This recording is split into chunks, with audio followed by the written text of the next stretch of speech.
Egypt's President el-Sisi and his Palestinian counterpart discuss the Gaza ceasefire and Palestinian statehood on 1967 borders. The D8 Summit's Cairo Declaration emphasizes cooperation, sustainability, innovation, trade, and inclusive growth.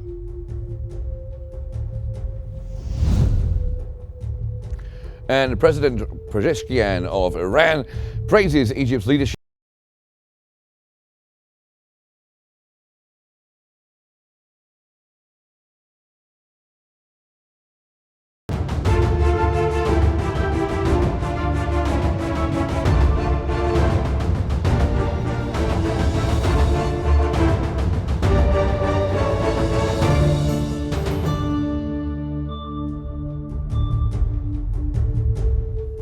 Well, hello, good evening, and you're watching Qnews, and we begin today's bulletin with the latest developments in Cairo at the D8 Summit.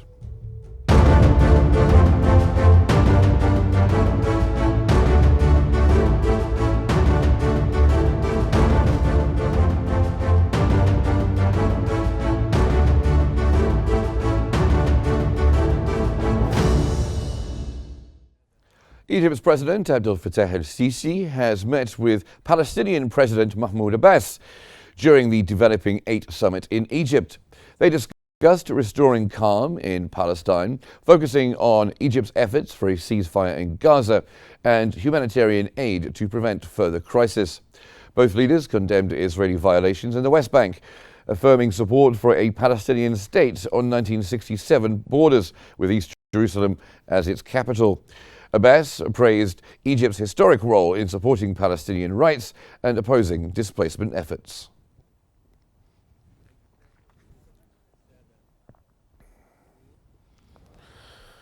Egypt's President Abdel Fattah el-Sisi has met with the Turkish President Erdogan at the Developing 8 Summit in Egypt. They emphasized strengthening bilateral cooperation, particularly in economic, trade and investment fields. Discussions included regional crises, highlighting Egyptian efforts for a Gaza ceasefire, humanitarian aid and Palestinian statehood. They addressed Syria's unity and political transition and stressed protecting the sovereignty of Libya, Sudan and Somalia. Both leaders condemned Israeli violations in Syria, urging their immediate cessation.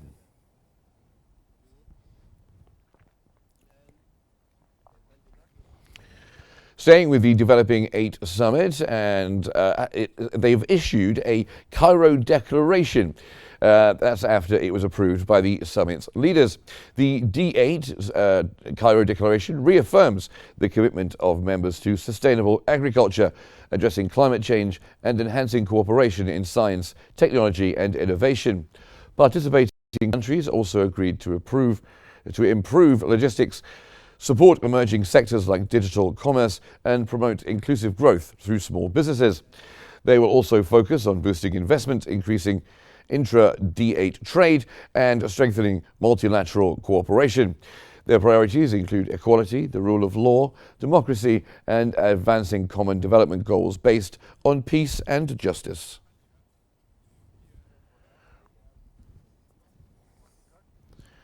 The Lebanese caretaker Prime Minister Najib Mikati has stated that Lebanon relies on Arab efforts to overcome the consequences of Israeli aggression. Speaking during a session at the D8 Summit in Cairo, Mikati emphasized that Arab support has helped Lebanon face major challenges. He called for respect for international law and protection from Israeli attacks on Lebanon, Gaza and Syria, highlighting the need for over $5 billion to rebuild the destruction caused by the Israeli assault and the displacement of over 1 million people.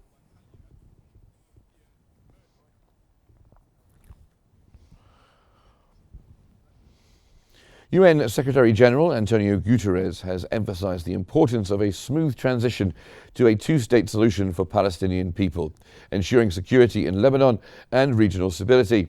Speaking at the D8 Summit in Cairo, he praised Egypt's leadership and stressed that ending the Gaza conflict benefits regional peace. Guterres highlighted the need for financial support and resources for small enterprises, investment in education and youth empowerment, particularly in digital entrepreneurship. also want to recognize all of you for your unwavering solidarity with the Palestinian people. We must not relent to stop the nightmare and forge lasting peace. We are seeing some glimmers of hope in the region. Now, the Iranian President, Masoud Pezeshkian, has emphasized at the D8 summit in Cairo the organization's focus on youth empowerment, SME support, and investment initiatives. Pezeshkian stressed the importance of adapting to global advancements across sectors. Praising Egypt's leadership and vast resources, he expressed confidence in achieving key goals under Egypt's President Abdel Fattah el-Sisi. Pezeshkian called for enhanced cooperation among member states to advance the well-being of their populations.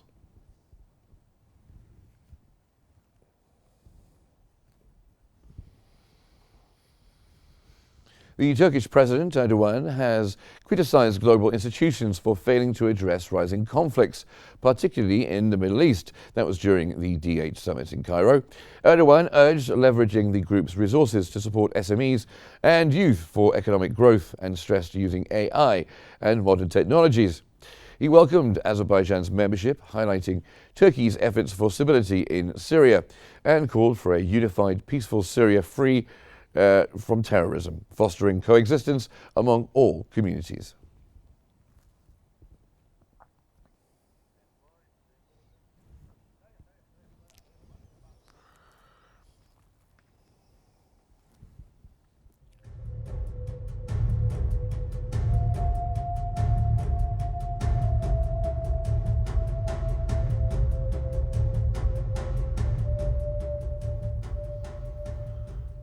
Nigerian Foreign Minister Yusuf Maitama Tugar has emphasized the need for inclusive economic empowerment and utilizing youth potential and human resources during the D8 summit.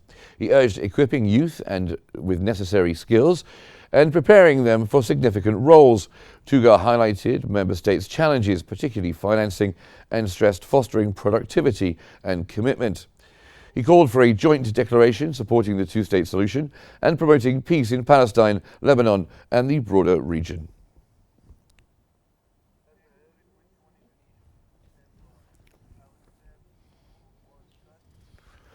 Indonesian President Joko Widodo has thanked Egyptian President Abdel Fattah el-Sisi for hosting the D8 summit and reaffirmed the organization's support for the Palestinian people.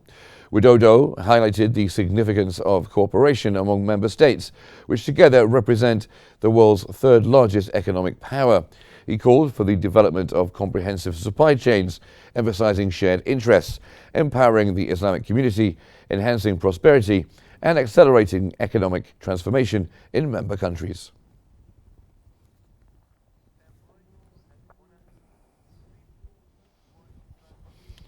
Now, for more analysis of the summit, we cross over to Mona in our newsroom. Mona. Thank you so much, Mark. And for further analysis on the D8 summit today in Cairo, we're joined from Cairo by the expert at Al Ahram Center for Political and Strategic Studies, Dr. Mohammed Aiz Al Arab. Good evening to you, sir, and welcome to Qnews. Now, how important is the D8 summit, particularly given current regional tensions and global developments?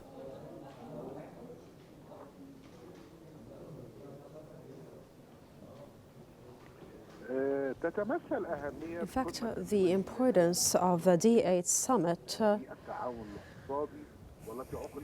which convened today in Cairo, is represented by a number of pillars, the first of which is the discussion regarding the fostering of economic cooperation between the main powers in the Islamic developing world.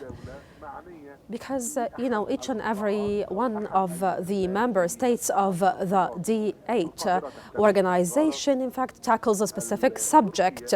Egypt tackles and gives due care to trade, Turkey to industry, healthcare, environment, while Nigeria, for instance, gives a lot of care to energy, economics, as well other member states like Bangladesh and Indonesia, give a lot of attention to rural development and poverty combating, and so it is prevalent, or it is evident that the 8 member states, each one of them tackles a specific sector with a unique added value. And so we find that the summit is being convened under the title of Investing in Youth and Fostering SMEs towards the formation of tomorrow's economy. And of course, we know that tomorrow's economy is going to predicate heavily on SMEs and the entrepreneurship endeavors carried out by the youth. The other pillar that gives this summit a great importance is that it discusses and tackles pressing political issues, because Egypt, Turkey and Iran are closely engaged in specific political issues and have stances regarding these issues, like the ceasefire in Gaza and as well the Syrian crisis after the ouster of President Bashar al-Assad was ouster of President Bashar al-Assad was something that was tackled in the sessions of the summit as well. On another note, Iran is trying to reposition itself in the Middle East, and it is trying to foster its relations with Egypt in order to scale its diplomatic representation in Cairo. As well, Turkey is trying to engage in deliberations with Egypt in order to discuss the Syrian subject, since Turkey, in fact, is a pivotal player in the political arrangements that are going to be embodied in Syria in the future, in the near future, in fact, as well. Now, the member states, these 3 member states, in fact, are more than interested in minimizing the Israeli influence in the region. And for that matter, Mr. Bichiam, the Iranian president, he called on the Islamic countries to stand and consolidate their efforts in order to put a limit to the Israeli aggression in the region. Now, what role does Egypt play as the host country for the 11th D8 summit, and how does it influence the summit's outcome?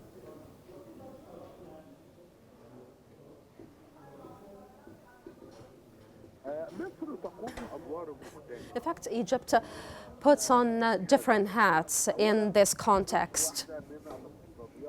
Egypt is one of the developing economies in the region, and the figures attest to that. Specifically, that Egypt has been carrying out comprehensive economic reform. And Egypt, of course, gives due care to SME development. And Egypt as well underscored through the summit the importance of fostering SMEs in the 8 member states, specifically that Egypt is considered a gateway to the entirety of the African continent. In fact, we have countries like Egypt and Nigeria in this member state, in this summit, talking over and over at this issue. In fact, Egypt once more is the main player when it comes to mediation to reach a ceasefire in Gaza or to foster the Arab presence in the government of Syria. And as well, Egypt tries incessantly to reach a ceasefire in Israel, and Egypt keeps on upholding the notion of the national state in the region. And so based on that, of course, Egypt denounces all Israeli offensives and aggression that are meant to demolish national states in the region. As well, Egypt keeps on trying to support peoples caught in conflict zones in Syria, in Sudan, and of course the upheaval of these zones are going to exacerbate the instability in the region, and Egypt doesn't want to see that get perpetuated. Now, how can the D8 countries strengthen the global position through enhanced collaboration from within?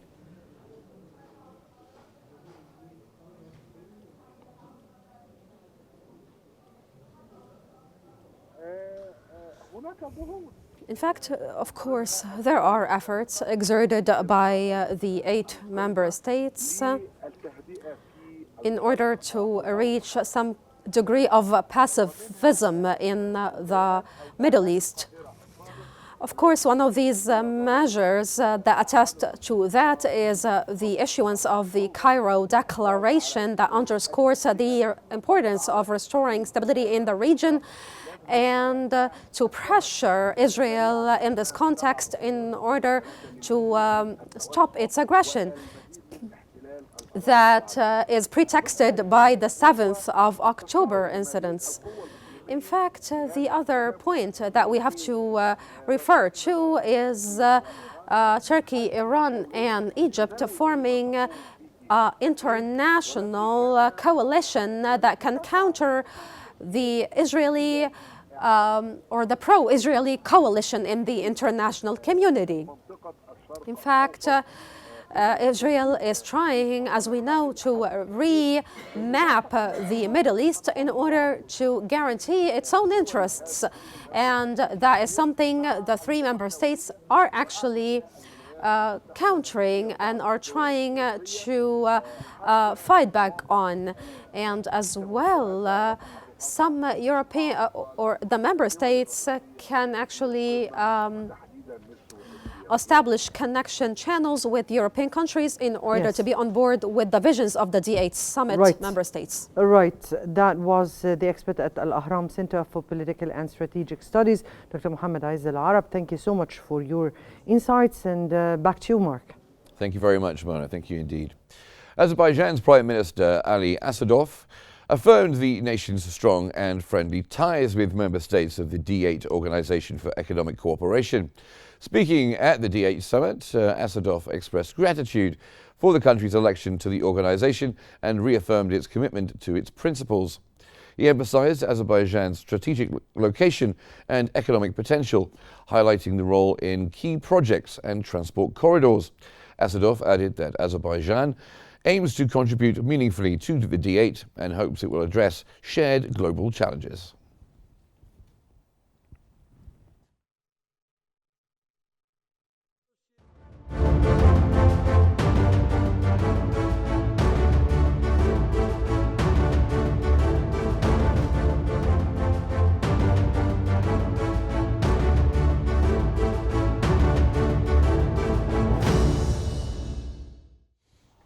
Syria now, and UN Secretary-General Antonio Guterres has said Israeli airstrikes on Syria are violations of the country's sovereignty and must stop. Guterres told reporters that Syria's sovereignty, territorial unity and integrity must be fully restored and that all acts of aggression must come to an immediate end. He said the UN is focused on facilitating an inclusive, credible and peaceful political transition in Syria and transporting aid to combat one of the largest humanitarian crises in the world. Israel and Syria must uphold the terms of the 1974 disengagement of forces agreement, which remains fully. Israeli troops have been operating in several Syrian villages beyond the buffer zone in southern Syria since yesterday. Syrian media reported that the Israeli soldiers entered the village of Maraya, located a few hundred meters east of the buffer zone in the southern Golan Heights, and questioned locals. The media added that today Israeli army tanks entered the town of Saida, also located on the edge of the buffer zone. The Israeli army has stated that its deployment to the buffer zone and strategic positions in the area is a defensive and temporary measure in response to the situation in Syria. The military confirmed it will remain in place until the situation stabilizes.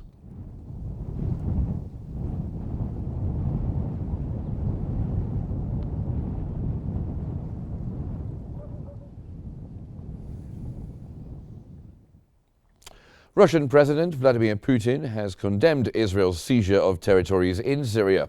Putin added that he feels that Israel has no intention of withdrawing its troops from Syria. Когда-то выйдет с территории Сирии, но сейчас он заводит туда дополнительные войска. Уже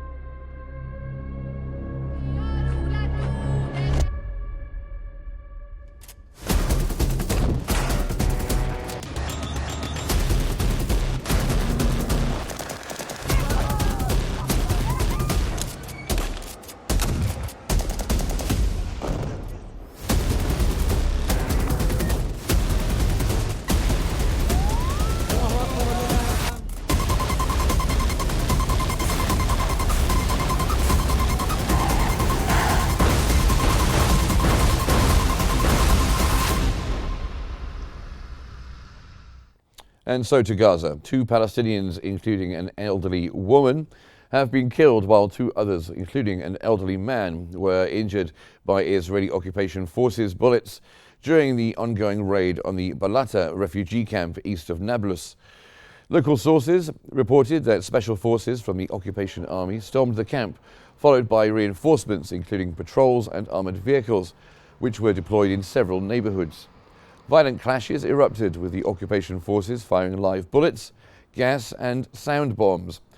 The sources also indicated that snipers were positioned on building rooftops around the camp.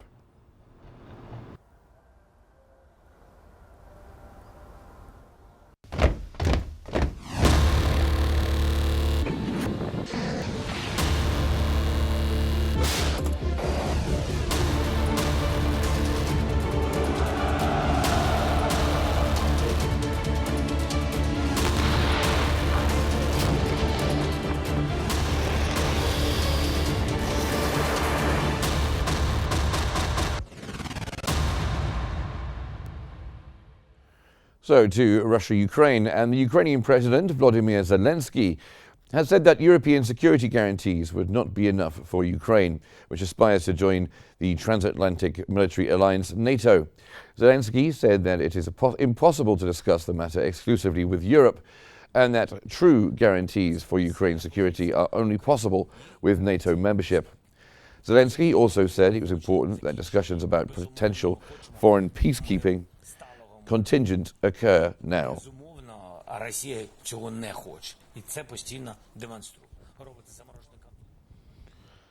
Zelensky has said unity between the EU and the United States is necessary to bring peace to Ukraine.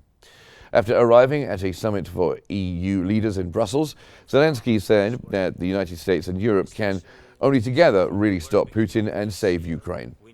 Zelensky added that protection of Ukraine's energy sector, an increase in Ukraine's arms production, and urgent help for the education system will also be on the agenda during the visit. Unity to achieve peace. And I think only together the United States and Europe can really stop Putin.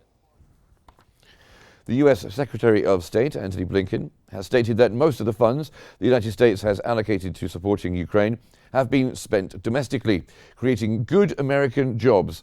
Speaking at an event hosted by the Council on Foreign Relations in New York, Blinken emphasized that Ukraine is on the path to NATO membership, though he did not predict when this might occur.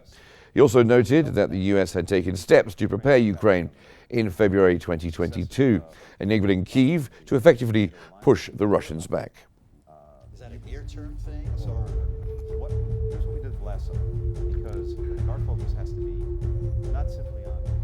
And that brings us almost to the end of our news bulletin. Here's what we've been covering. Egypt's President el-Sisi and his Palestinian counterpart discussed the Gaza ceasefire and Palestinian statehood on 1967 borders.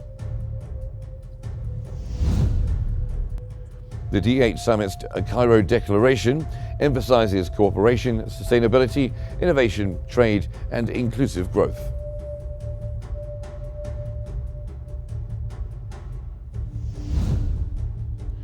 And President Pezeshkian of Iran praises Egypt's leadership and stresses adapting to global advancements for progress.